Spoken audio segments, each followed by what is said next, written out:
뭐 모의고사 광고를 해놨는데, 실력이 되든 안 되든 모의고사는 무조건 쳐야 돼요. 20점이 나와도 시험 쳐야 돼요. 혹시 시험지 사다가 집에서 치지 마세요. 아무 의미 없어요. 학원에 와서 주변 사람들하고 시험 칠 때 분위기를 좀 느껴봐야 돼요. 근데 시험장 가면요, 그런 분위기를 막 익숙하게 이제 느껴본 사람들이 있고, 늘 집에서 시험 치던 사람들이 오면요, 어떤 때는 막 심하게 싸울 때도 있어요. 왜 싸우냐면요, 조용히 해라고. 근데 시험장이 조용하지 않아요. 시끄러운 경우도 많고요. 지금 요즘은 그래도 조금 조용한 편이라 하는데, 제가 시험 칠 때는 막 감독관하고 수험생이 막 싸워요. 시험 치는 와중에. 그럼 옆에 시험 치는 사람 미쳐버리죠, 이거.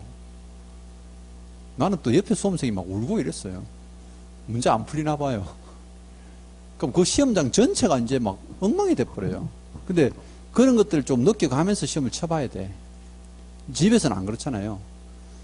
예전에 한 번은 뭐 학교에서 시험 치는데 운동장에 배추 파는 아저씨 나로 들어와가지고 확성기 틀어놓고 막 배추 파는데 시험장 전체가 난리가 났어요. 감독관들이 그 배추 파는 트럭 잡으러 다니고 이랬다니까요.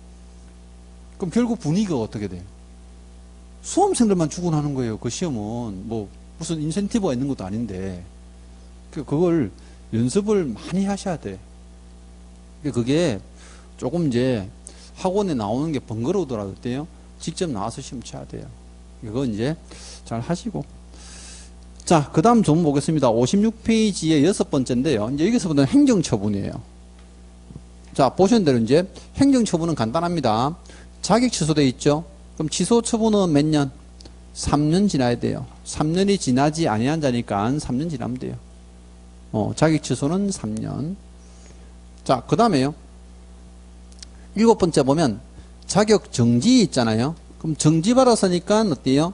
정지 기간 동안은 중개받을 수가 없어요. 그러면 취소는 기본이 3년이고 정지는 그냥 정지 기간 동안만. 그럼 안 돼요. 정지 기간을 가끔 줄 때가 있어요. 그러면 6개월에 자격 정지 받았어요. 그럼 얼마 쉬면 돼요? 6개월이죠, 6개월. 그러면 업무 정지를 받으면 마찬가지예요. 3개월에 업무 정지 받아서 3개월 쉬면 되죠. 근데 자격 취소 3년이지만 등록 취소가 또 3년 있거든요. 그 밑에 보시면 이제 짱으로 8번인데 이제 거기서는 가장 조심할 게 예외 조항입니다. 왜 그러냐면요. 이 등록 취소가 된 후에 3년이 원칙이 3년이에요. 그럼 이 등록 취소가 무조건 3년입니까? 그건 아니에요.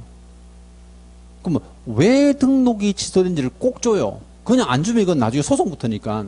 그럼 위반됐던 사유를 있잖아요. 반드시 줍니다. 위반 사유를.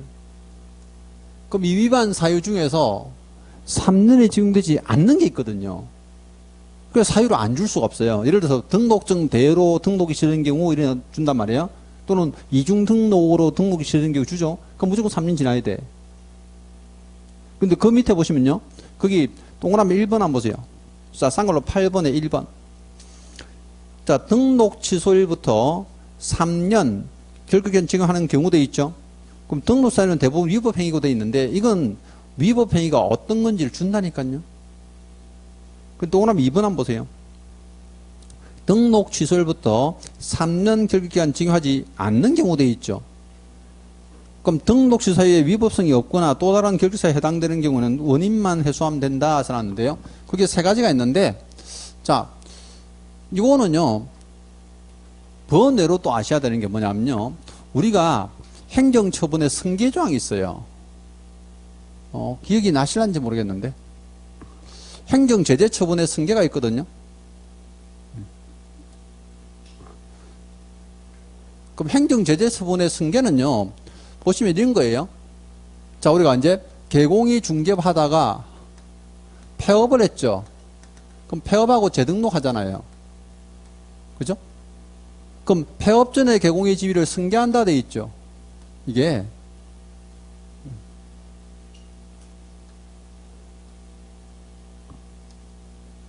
그럼 승계하는데 이 폐업 기간이 긴 사람들, 즉 이제 요게 위반행위 했단 말이에요. 그럼 위반행위로 등록 취소될 수 있죠. 근데 폐업 기간이 긴 사람들은 등록 취소 안 하잖아요. 이게 등록 취소는 최소한 몇 년? 3년 초과하면, 폐업 기간 3년 초과하면 등록 취소 안 하죠. 이것 때문에 나온 조문이에요. 그럼 보세요. 지금 보시는 대로 폐업 전 위반 행위잖아. 그러니까 여러분들이 잘 보실게요. 폐업 전인지 아니면 그냥 위반인지 잘 봐야 돼. 이 조건을 먼저 준단 말이에요. 그럼 폐업 전 위반 행위로 재등록이 있었잖아요. 이 사람은 3년이 아니에요. 3년에서 뭘 빼준다고요? 폐업 기간을 공제해 줍니다. 이거를. 그럼 밀어볼게요. 자, 이제 이 사람이 등록 취소에 대해서 위반을 했어요. 그럼 등록 사유가 생겼죠. 그럼 이때 이제 등록이 취소된 거예요. 근데 이 사람이 폐업을 실제 요 기간을요, 2년을 했어, 2년. 그럼 2년 하고 나서 재등록한 거죠. 그럼 등록 취소하면 이 사람 결격사유 몇 년이에요? 1년인 거지, 1년. 이것도 엄밀히 따지면 3년을 적용하지 않는 예외예요. 그럼 여기 원칙이 3년이지만 3년을 적용하지 않는 예외가 또 있어요. 이게 이제 승계조항에서 이제 한 번씩 출제가 되는 거예요. 근데 이것도 결격사유니까. 그래 보시면 돼요. 자, 그 다음에요. 그 다음에 이제 우리 책에 나와 있는 동그라미 2번인데, 그 2번 보시면, 보세요. 이 사유 세 가지는 무조건 외우셔야 돼요. 이거 시험에 나오면요, 결격 사유 문제 중에서 난이도가 가장 높은 문제 중에 하나인데, 이게 안 나오진 않아요. 근데 한 4, 5년에 한 번씩은 꼭 출제를 해요.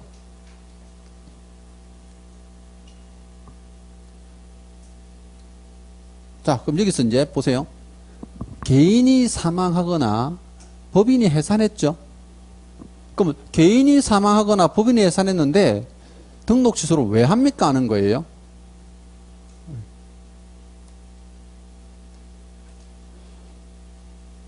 그럼 등록 취소를 안 하면요, 사실상 이 행정처분 안 하면 서류를 폐기를 못 해요. 이런 뜻입니다. 그럼 개인이 사망하거나 법인이 해산하면 등록 효력은 바로 소멸했죠. 등록은 없어졌어요. 근데 등록 취소를 또 해요. 왜? 관청에서는 서류를 폐기해야 되니까. 왜? 사망 신고를 실제 구청이 하는 게 아니거든요. 우리 동주민센터 하잖아요. 그럼 행정관청에서는 죽었는지도 모르고 어때요? 계속 서류 갖고 있으면 안 되잖아요. 법인이 이미 없어졌는데 서류 갖고 있으면 안 되죠? 근데 보세요. 사망하거나 해산하면 인격자가 바로 없어졌죠. 근데 3년 뒤에 중개해요? 영원히 못하는 거지. 그럼 여기는 3년을 증오할 수가 없다 돼 있고요. 그 다음 보세요. 결격 사유로 인해서 등록취소돼요. 자, 결격 사유는 절대적 등록 취소 사유예요. 그 만약에 제가 이제 중개하는 개공인데 중개를 하다가 어떤 사기죄 같은 걸 어때요? 징역 3년 선고받았어. 그럼 징역 3년 선고받으면 등록이 어때요? 무조건 사라지죠. 등록이 취소되잖아요. 그럼 이 사람 등록 취소부터 3년 지나면 돼요? 안 된다니까. 그럼 징역 3년 받은 사람들은 실제 가석방되지 않는 이상은 몇 년 지나야 돼? 6년 지나야 되잖아요. 그러면 등록 취소부터 3년 하면 틀렸죠. 그 다음에 요거는 그냥 따로 외우셔야 돼요. 등록 기준에 미달됐어. 우리가 첫 시간에 등록 기준 배웠는데요. 보세요. 법인이 만약에 등록 기준 갖추려면 대표자를 제외하고 3분의 1은 공사 자격증이 있어야 되죠. 근데 임원한 사람 사표 쓰고 나갔어. 기준에 미달됐죠. 그럼 등록 취소 사유가 된다니까요. 그럼 자격증 있는 임원 하나 나갔다고 등록 취소됐는데 이 법인 3년 동안 중개하지 마라. 이거 너무 심하잖아요.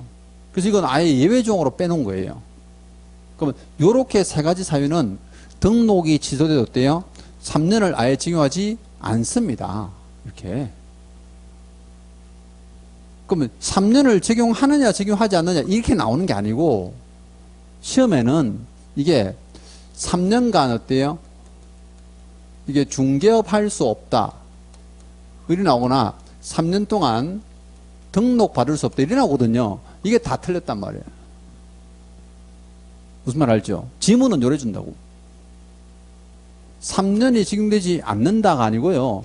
이렇게 3년간 중개할 수 없다 또는 3년 동안 개업공사 등록이 될 수 없다 이렇게 준다니까. 근데 이 사람은 결격사유 자체만 벗어나면 돼요. 이 지문 자체가 다 틀린 거예요. 3년을 적용한다는 느낌을 주면 전부 X예요. 이거는. 뜻은 아시겠어요? 근데 결격 사유 문제에서 얘가 출제되면 난이도가 제일 높아요. 수험생들이 이제 이 결격 사유 문제는 웬만하면 맞추거든요. 난이도가 한 중하급쯤 돼요. 근데 얘를 주면 완전 상급 문제가 돼버려요. 왜? 수험생들이 이런 문제에서 되게 많이 당하거든요. 그래서 이 위반 사유, 이제 앞에서 보신 대로 이제 이 위반을 무엇을 했는지를 잘 보고 어때요? 3년을 적용할 거냐 말 거냐 하고 이제 그걸 적용을 하셔야 돼. 그러니까 등록 취소가 나오면 제일 신경을 써야 돼요. 결격사유 문제에서. 오늘 나중에 이제 뭐 특강 하는 분들은 문제 많이 볼 거예요. 자, 아무튼 이래 보시고, 그 다음에 이제 등록 취소하면 업무 중지입니다. 근데 앞에서 보세요. 우리가 자격 취소 3년이죠. 자격 정지는 정지 기간 동안 안 된다 했잖아요. 똑같아요. 등록 취소 3년이죠. 업무 중지는 어때요? 업무 중지 기간 동안 중개할 수가 없어요. 근데 보세요. 업무 중지 처분을 받고 폐업 신고한 자 돼 있죠. 그럼 개공 아니죠? 그럼 개공이 아닌 상태라 하더라도 다른 사무소 근무할 수가 없다는 거예요. 그러니까 업무 중지 받으면 원래 업무 못 하잖아요. 그건 당연한 건데 너는 폐업을 했다 하더라도 안 된다 이거예요. 왜? 우리는 폐업을 해도요. 업무 중지는 계속 진행되는 것으로 본다 돼 있어요.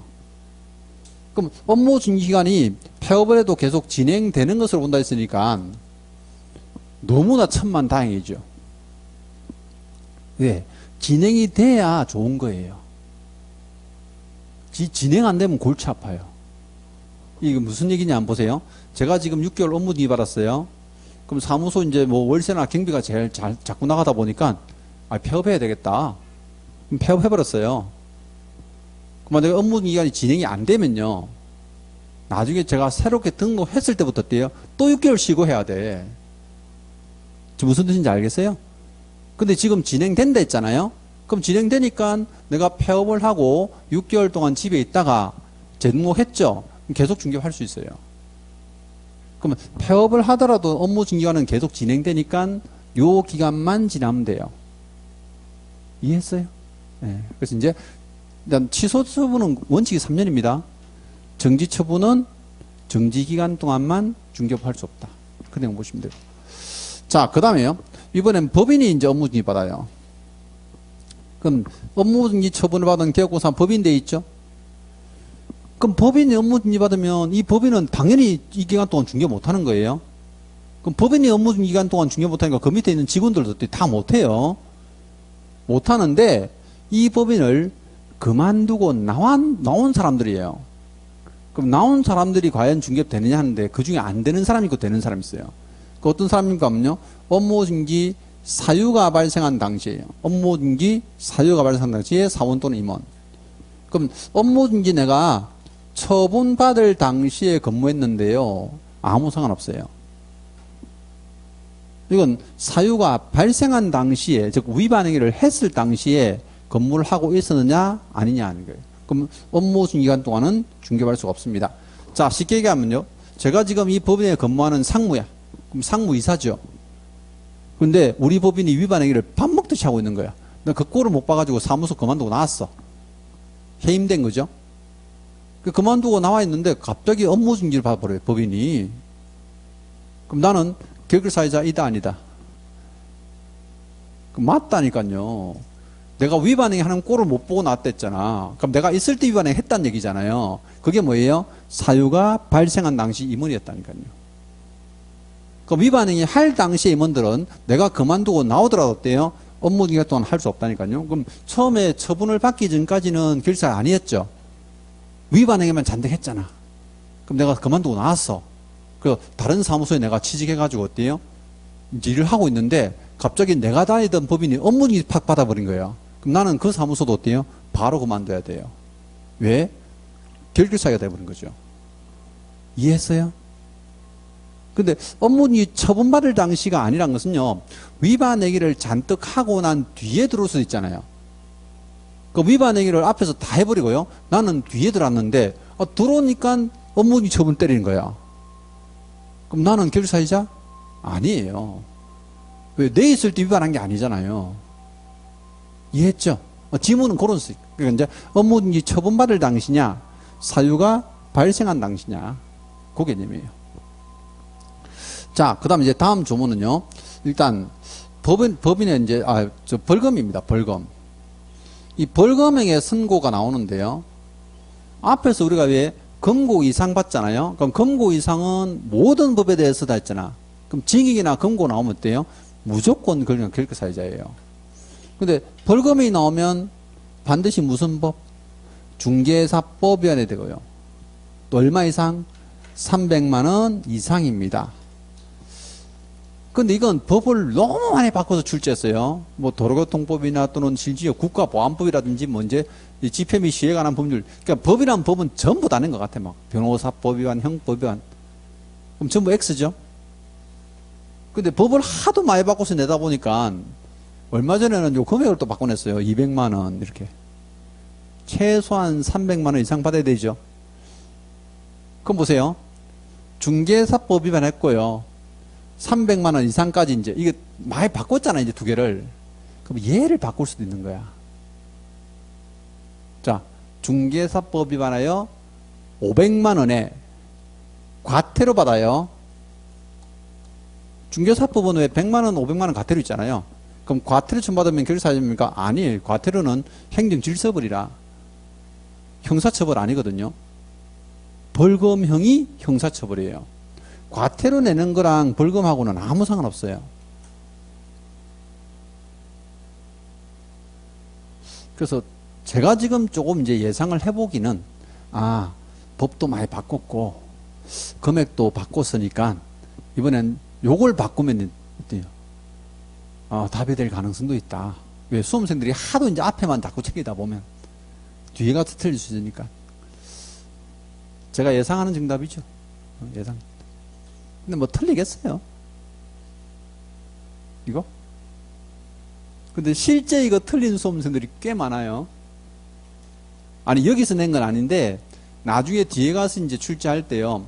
어떤 케이스에서 이제 많이 출제가 했냐면, 보세요. 우리가 이제 조금 이따 할 건데, 조문이 나올 건데요. 공인중개사 아닌 자 있죠. 그럼 공인사 아닌 사람들은 지난주에 유사명칭 사칭하면 안 된댔잖아요. 그러면 유사명칭 사용한 사람은 어떤 처벌 받아요? 1년에 1천만 원이죠. 근데 이제 이렇게 준 거예요. 사례 문제를 줬어요. 공인중개사가 아닌 갑이 유사명칭을 사용하여 100만 원의 벌금을 선고받았다. 이랬단 말이에요. O가 X가요? 이거 O잖아요. 1,000만 원 이하 벌금인데 판사님이 100만 원 내랬대. 맞죠? 근데 수험생들은 이게 100만 원이 과태료인 줄 알고 전부 X가 다 틀렸다니까요. 벌금이잖아, 벌금. 실제 벌금하고 과태료를 이게 섞어서 낸 적이 꽤 있어요. 그런 게 이제 앞에 다른 조문에서 많이 냈다 보니까 저도 이제 이게 예상하는 거야. 벌금인데 과태료. 법을 좀 모르는 사람들은 뭐 어차피 돈 내는 거 똑같은가 이가 다르다니까. 그죠? 그래서 이제 그거 예상하는 거죠. 여기는 반드시 벌금인데, 자, 벌금형이라는 글자가 꼭 나오면 어때요? 중개사법 챙기셔야 되고, 금액 얼마? 300만 원 이상 챙기셔야 돼요. 그러면 몇 년 동안? 3년 동안 중개할 수가 없다. 3년. 자, 이제 마지막 조문은요, 이게, 요겁니다. 자, 사원 또는 임원이라는 사람은 법인의 경영진이잖아요. 요 사람 중에 한 사람이라도 결격사유자면 법인 전체가 어때요? 결격사유예요. 이건 사실 지문을 써도 되게 간단해서요. 자, 미성년자가 임원으로 있는 법인 등록돼요? 안 된다가 임원이나 사원 중에 한 사람 결격사유자면 안 된다니까요. 뜻은 아시겠죠? 근데 금고 이상의 형을 선고받은 사람이 3년이 지나지 않은 자가 임원으로 있는 법인 이건 안 줘요. 왜? 조문이 더럽게 길어가지고 지문 쓰기도 까다로워. 그럼 짧은 게 뭐가 있냐 보세요. 미성년자, 피한정 후견인, 피승인 후견인 있죠. 늘 이 사람 갖다 붙여요. 그럼 피한정 후견인이 사원으로 있는 실제 한 명의 사 어때요? 당연히 결격사유자지. 뜻은 아시겠죠? 이제 그게 됩니다. 그래서 이제 이 결격사유 문제는 요렇게 이제 총 11가지 사유가 있는데 이걸 가지고 이제 매년 한 문제씩 출제합니다. 이제 뭐 실제 조문상의 표현을 그대로 출제하니까요. 거기 지금 우리 책에 있는 제목들 있잖아요. 쌍괄호 1번, 2번 쭉 제목들. 제목만 보고 공부해서 판단만 할 수 있으면 돼요. 요거는. 그 내용을 굳이 안 읽어봐도 돼요. 내용은 그 제목을 해설해 놓은 거지, 그게 시험에 나온다는 뜻은 아니거든요. 그래 하시면 돼요. 자, 그래 이제 보시고, 이제 58페이지 잠깐 넘어가면요. 58페이지. 큰 제목 4번 한번 보세요. 자, 개혁공사의 결사 해당 시 효과라고 되어 있는데요. 여기 뒤에 조문이 지금 따로 하나 붙어 있는데 우리 책에는 이걸 뒤에 실어놨어요. 자, 개혁공사가 등록의 결격사에 해당하면 등록은 취소된다. 절대적 등록수예요. 그러나 중개법인은 자, 결격 사이의 원인이 사원 또는 임원 때문이라면 해당하는 사원 또는 임원을 어때요? 2개월 이내에 해소하면 예외 등록 취소되지 않는다 되어 있죠. 그럼 여기 사원임 중에 한 사람이 결격사이면 법인 전체가 결격사인데 얼마 안에요? 2월 이내, 2개월 안에 해소하면 결격사유가 되지 않습니다 하는 조항이에요. 그 밑에 이건 직원도 마찬가지예요. 5번 단락 보세요. 고용인의 결격사유 되어 있죠. 자, 뭐 원시적으로 결격사유자는 소공이나 중개업은 될 수 없다 되어 있고요. 이미 고용인으로 종사하는 자가 결격사유에 해당되면 중개업에서 반드시 퇴출하게 된다. 근데 만약 결격사유에 해당하는 고용인, 직원을요, 개혁공사가 2개월 이내에 해소하지 않으면 해당 고용인이 사원 또는 임원일 경우는 등록 취소되고요. 그 밖의 경우는 업무정지 처분되어 있죠. 그럼 개공이 만약에 직원을 고용했는데 내 직원이 결격사유 생겼잖아요. 그럼 뭐 한다고요? 업무정지할 수 있습니다. 근데 몇 개월 안에 해소하면, 역시 2개월 안에 해소하면 업무정지 처분받지 않습니다. 그럼 처벌이 좀 다르죠? 사원 또는 임원 중에 한 사람 결격사유면 어때요? 등록 취소예요. 근데 2개월 안에 해소하면 되죠.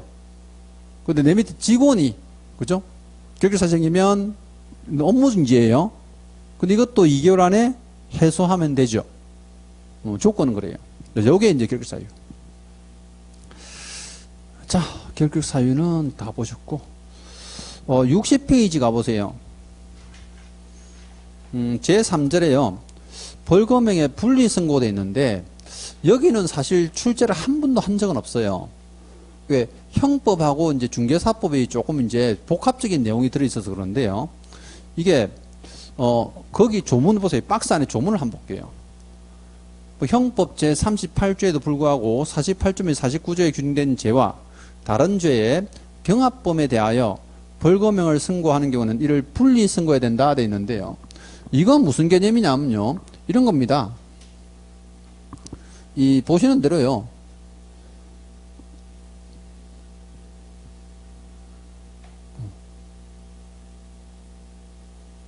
만약에요. 법이 중개사법이랑 타법이랑 두 개를 어때요? 동시에 위반한 거예요. 이 동시에 위반한 사람을 넣으면 경합범이라고 그래요. 경합범.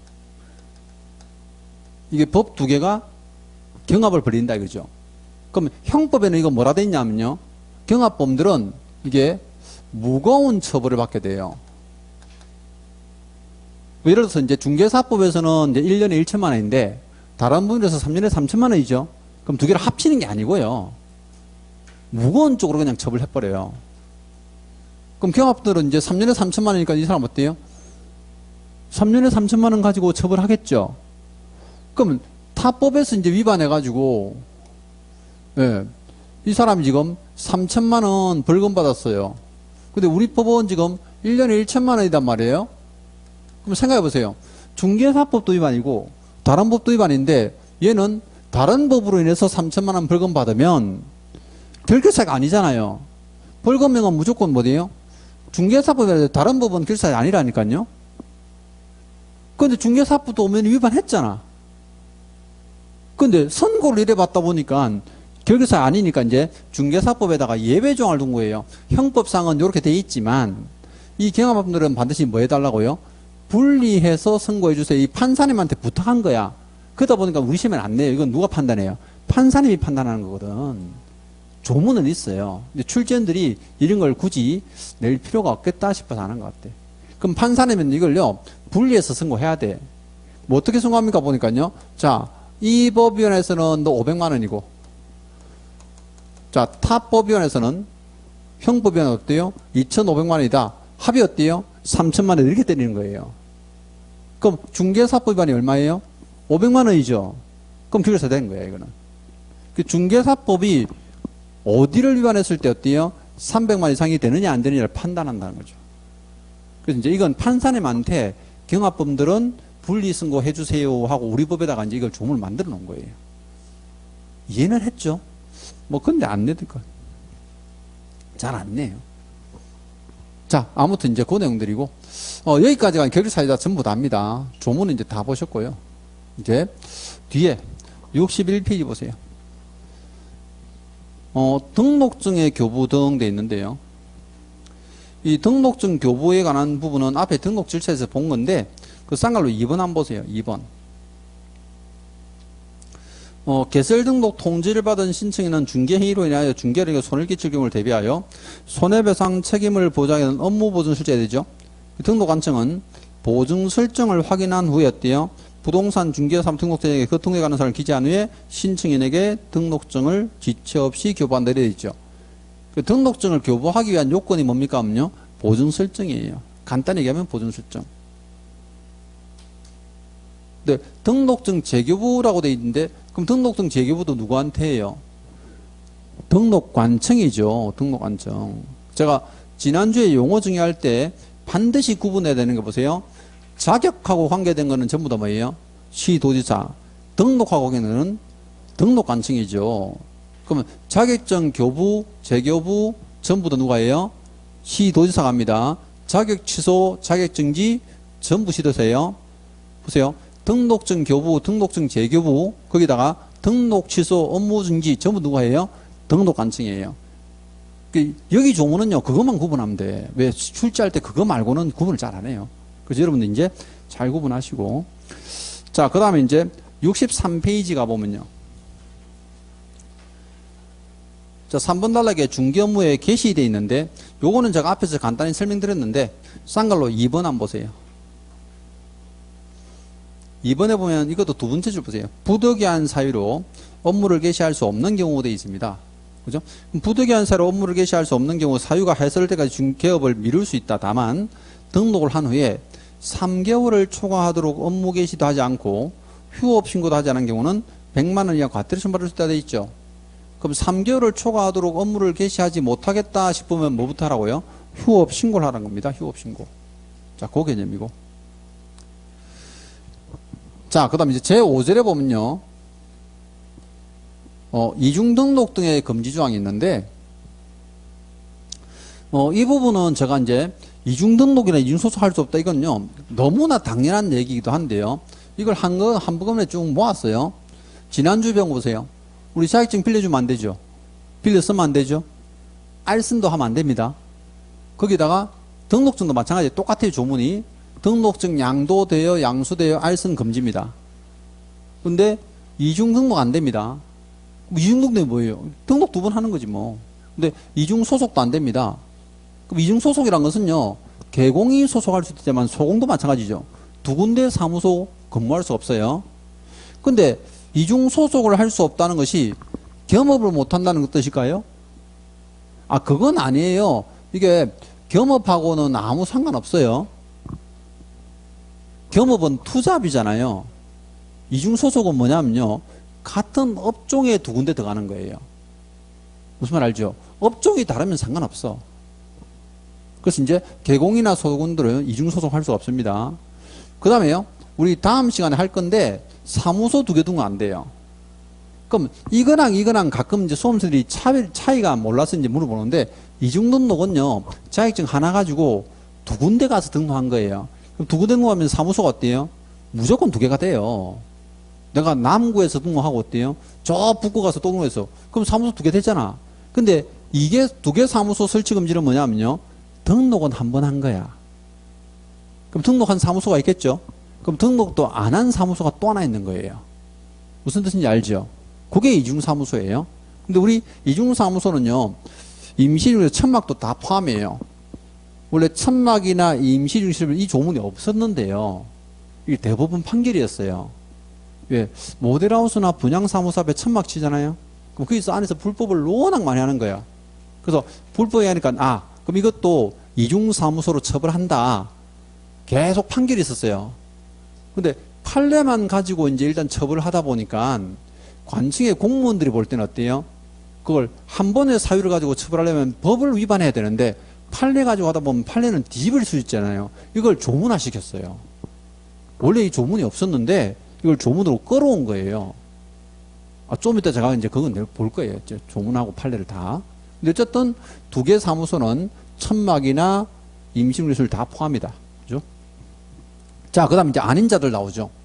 공사 아닌 사람들 유사명칭사에서는 사칭하면 안 되죠. 근데 다음 주에 수업할 거예요. 개공 아닌 사람. 그럼 이 사람 보세요. 자격증이 없는 사람은 자격증 있는 체 하면 안 되죠. 그럼 등록도 안 한 사람이 등록한 것처럼 하면 안 되죠. 또 등록도 안 한 사람이 중개업 하려고 어때요? 광고해서는 안 된다는 거죠. 오로지 개공만이 광고할 수 있다는 뜻이에요. 근데 이게 사실 우리 시험에는 매년 한 문제를 출제해요. 이 사람들이. 안 나온 적은 없어요. 근데 제가 이 사람들을 모아놓은 이유가요. 나중에 여러분들이 형사처벌에서는 꼭 외워야 되거든. 이게. 전부 1년에 1천만 원이에요.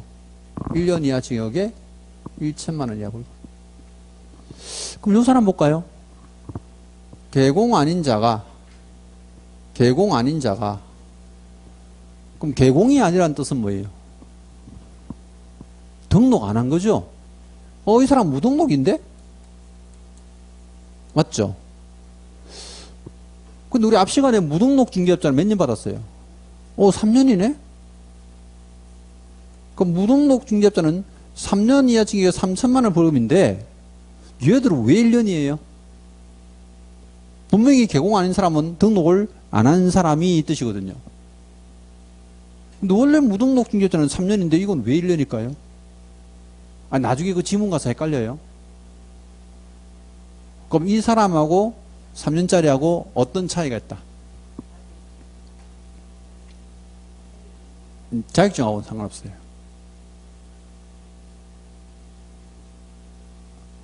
얘는 잘 보세요. 뒤에 중개업했단 말 있어 없어요? 없어요. 폼만 잡은 거예요. 사칭하고 돌아다녔지 내가 중개하고 돈 받은 적 없어요. 광고만 했지 한 건도 못했어요. 한 건도 못해도 처벌한다고요. 얘는 어때요? 중개업을 했다고. 중개업은 실제 의뢰받고 돈을 받고 계속 했잖아. 이러면 3년 징역이야. 무슨 말 알죠? 그러니까 이 중개업이라는 글자가 꼭 들어가야 돼요. 그러니까 무등록 중개업 들어가면 어때요? 3년에 3천만 원이에요. 그러니까 이건 개공이 아닌 자 나오면 어때요? 무등록이구나 하지만 뒤에 결론을 잘 봐야 돼. 1년짜리냐 3년짜리냐 할 때요. 그럼 개설 등록하지 아니하고 중개업을 한 자 나오죠. 그럼 3년짜리예요. 그럼 개설 등록하지 아니한 자가 유사명칭사겠다 어때요? 그 1년에 1천만 원짜리지. 그럼 이것도 한번 보세요. 자격증을 빌려 쓴 사람, 등록증을 빌려 쓴 사람이죠. 그럼 이 사람들은 자격증 없으니까 무자격자죠. 등록증 없으니까 이 사람 뭐예요? 얘도 무등록이네. 맞잖아요. 그러면 자격증이나 등록증을 빌려 쓰니까 지금 중개업 할까 안 할까? 하고 있다고. 자격증을 왜 빌렸는데 등록증을 왜 빌렸어요? 이 사람 중개업 한다니까요. 그러면 등록도 안 한 사람이 중개업하고 자격증 없는 사람이 중개업하면 3년짜리 아니야? 근데 1년짜리라는데 이건 또 왜 달라? 다른지를 알아야 나중에 이 머리에 오래 남는다니까. 이 사람 한번 보세요. 뒤에 책임질 사람이 없죠. 속된 말로 무대뽀라는 거예요. 얘는 최소한 일말의 양심이 있어. 어때요? 남의 거라도 빌려서 하잖아. 그럼 내가 사고 치면 누가 책임져요? 빌려준 놈이 책임지잖아. 양도 대한 사람이 개공이 다 책임지게 돼 있잖아요. 무슨 뜻인지 알죠? 그러니까 이게 우리가 책임 소재 때문에 그런 거예요. 그럼 아예 개설 등록하지 않고 중개하는 사람은 내 뒤에 백그라운드도 없어. 믿을 만한 사람도 없고 책임질 사람이 없죠? 그럼 무거운 처벌을 해야 돼.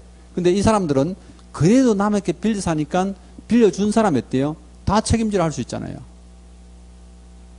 당연히 무등록이죠. 무작위 짜고. 근데 처벌이 다르니까 이게 이 범죄도요. 그 사람이 어떤 식으로 했냐에 따라 똑같은 범죄도 어떤 식으로 했냐에 따라 다르잖아요. 실제로. 우리가 뭐 도둑질이나 사기쳐도 어때요? 이게 죄질이 왜 나쁘다 좋다 이런 거 있잖아요. 그럼 죄질이 얼마나 나쁘냐 이런 문제야. 이 사람들은 그래도 양심은 좀 있었나 보다. 왜? 위반하면 나중에 이때 어때요? 옆에서 이제 손해배상 해줄 사람도 있고. 그래서 선처해 준 거예요. 그게 1년에 1천만 원. 얘는 완전 무대뽀라니까. 이해했어요? 형사처벌이 다른 이유는 그것 때문입니다. 근데 이게 행정형벌만 있는 게 아니고요. 행정처분도 있다니까. 그래서 시험에 잘 나오는 거예요. 자, 행정처분은 보세요. 얘 둘이 조심해야 돼.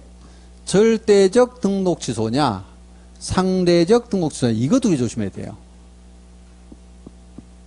아니, 소공이 자격증지는 이거 따로 출제합니다. 뒤에 따로 출제하는데, 자, 자격증 빌려주면 무조건 자격 취소예요. 이건 너무 당연한 거고, 등록증 빌리면 등록 취소인데, 이중 등록이나 이중소속은 절대적 등록 취소죠. 그래서 사무소 두 개 등록은 어때요? 상대적이니까 등록 취소 할 수도 있고 안 할 수도 있어요. 이게 처벌이 왜 이렇습니까? 이게 조금 가벼운 부분이 있나 봐요. 왜? 임시 중개 시설물이니까 우리 왜 파라솔 있는 책상 있죠? 테이블. 이것도 다 사무소로 보고 처벌해요. 그 실제 처벌한 사례가 있습니다. 근데 내가 우리 사무소 앞에다가요, 하도 여름에 더워가지고 테이블 하나 갖다 놓고 이제 앉아 있었어. 근데 무조건 등록 취소하면 어때요? 설치하면 무조건 등록 취소해야 되는 거잖아.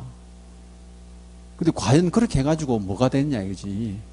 그럼 그럴 때는 어때요? 선처할 수도 있잖아요. 그럼 등록 취소할 수도 있고 안 할 수도 있게 재량을 줘야 이 사람한테 어때요? 운신할 수 있는 폭이 생긴다는 거야. 근데 얘들은 어때요? 이중등록은 지가 스스로 불법을 자행하대요. 자행을 하려고 등록한 거잖아. 다른 사무소 취직했습니다. 개공이 만약에 등록해놓고 다른 사무소 취직했습니다. 물건 빼러 갔겠지.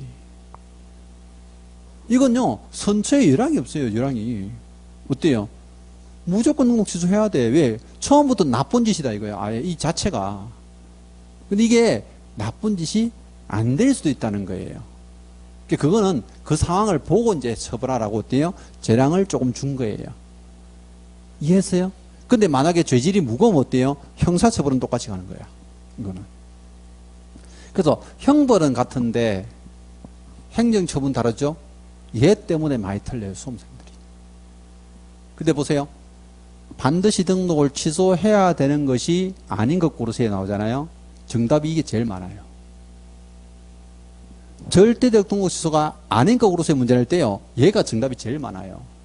실제로. 왜? 이게 형벌에 가면 한 조문에 들어있거든. 한 조문에 쫙 이렇게 들어있다니까요. 분명히 같은 처벌인 걸로 착각하고 틀린 수험생들이 한두 명이 아니에요. 자, 아무튼 그래서 이제 제가 이중등록 등의 금지 부분은 이렇게 이제 정리 다 해드렸고, 그 다음 이제 65페이지 갑니다. 자, 4장입니다. 4장. 중개업의 경영돼 있죠. 자, 뭐 여기도 10분 쉬었다 하죠. 예.